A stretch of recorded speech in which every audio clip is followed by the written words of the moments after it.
مومنو، جب جمعے کے دن نماز کے لیے اذان دی جائے تو اللہ کے ذکر کی طرف لپکو اور خرید و فروخت ترک کر دو، اگر سمجھو تو یہ تمہارے حق میں بہتر ہے۔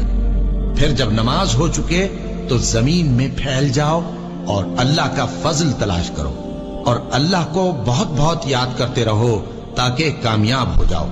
ایسا نہ ہو کہ اس وقت کوئی شخص کہنے لگے کہ ہائے اس کوتاہی پر افسوس ہے جو میں نے اللہ کا حق ماننے میں کی، اور میں تو ہنسی ہی کرتا رہا، یا یہ کہنے لگے کہ اگر اللہ مجھ کو ہدایت دیتا تو میں بھی پرہیزگاروں میں ہوتا، یا جب عذاب دیکھ لے تو کہنے لگے کہ اگر مجھے پھر ایک دفعہ دنیا میں جانا ہو تو میں نیکوکاروں میں ہو جاؤں۔ ارشاد ہوگا کیوں نہیں، میری آیتیں تیرے پاس پہنچ گئی تھی مگر تو نے ان کو جھٹلایا اور شیخی میں آ گیا اور تو کافر بن گیا۔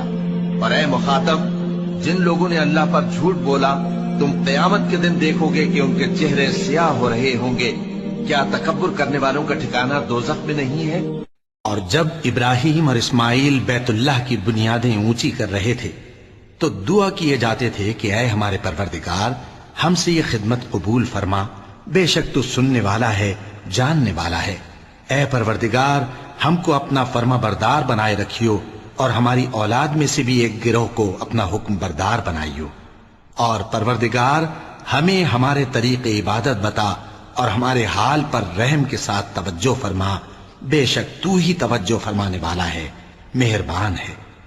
اے پروردگار، ان لوگوں میں انہی میں سے ایک پیغمبر مبعوث کیجو جو ان کو تیری آیتیں پڑھ پڑھ کر سنایا کرے اور کتاب اور دانائی سکھایا کرے اور ان کے دلوں کو پاک صاف کیا کرے، بے شک تو غالب ہے، صاحب حکمت ہے۔ کیا یہ دیکھتے نہیں کہ یہ ہر سال ایک یا دو بار بلا میں پھنسا دیے جاتے ہیں، پھر بھی توبہ نہیں کرتے اور نہ نصیحت حاصل کرتے ہیں؟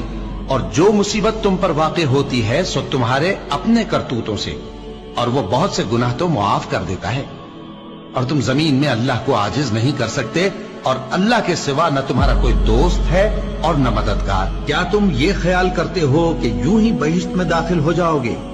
اور ابھی تم کو پہلے لوگوں کی سی مشکلیں تو پیش آئی ہی نہیں، ان کو بڑی بڑی سختیاں اور تکلیفیں پہنچیں اور وہ صعوبتوں میں ہلا ہلا دیے گئے، یہاں تک کہ پیغمبر اور مومن لوگ جو ان کے ساتھ تھے سب پکار اٹھے کہ کب اللہ کی مدد آئے گی۔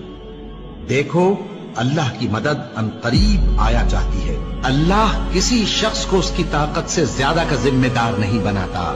اچھے کام کرے گا تو اس کو ان کا فائدہ ملے گا، برے کرے گا تو اسے ان کا نقصان پہنچے گا۔